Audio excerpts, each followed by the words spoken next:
ഈ 3 toilet habit ഉള്ളവർക്ക് പൈൽസിൻ്റെയും ഫിഷറിൻ്റെയും ബുദ്ധിമുട്ട് വരാനുള്ള സാധ്യത കൂടുതലാവുകയാണ്.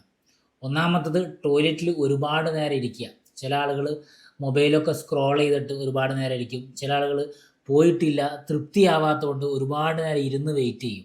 അങ്ങനെ ചെയ്യരുത്. ഒരു 5-6 മിനിറ്റ് ഇരുന്നിട്ട് വേഗം എണീച്ച് പോരുക. പോയാലും പോയില്ലെങ്കിലും അതുപോലെ തന്നെ മൊബൈലൊന്നും നോക്കിയിട്ട് കുറേ നേരം ടോയ്ലറ്റിൽ ഇരിക്കരുത്. അവിടെ കൂടുതൽ പ്രഷർ വരും, പൈൽസ് ഫിഷർ വരാനുള്ള സാധ്യത കൂടും.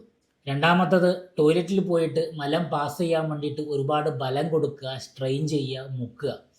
ഈ പൈൽസിൻ്റെയും ഫിഷറിൻ്റെയും ബുദ്ധിമുട്ടിലേക്ക് ഈ ബലം കൊടുക്കുന്നത്, മുക്കുന്നത് ഒരു കാരണമായിട്ട് മാറും.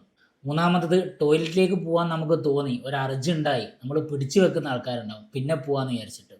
അങ്ങനെ ചെയ്യുന്നതും ഈ പറഞ്ഞ പൈൽസിൻ്റെ ബുദ്ധിമുട്ടിന് ഒരു കാരണമായിട്ട് മാറും. അപ്പോൾ സ്ഥിരമായിട്ട് പൈൽസിൻ്റെ മൂലക്കുരുവിൻ്റെ ബുദ്ധിമുട്ട് പറയുന്ന ഒരാൾക്ക് ഇതൊന്ന് ഷെയർ ചെയ്ത് കൊടുക്കുക.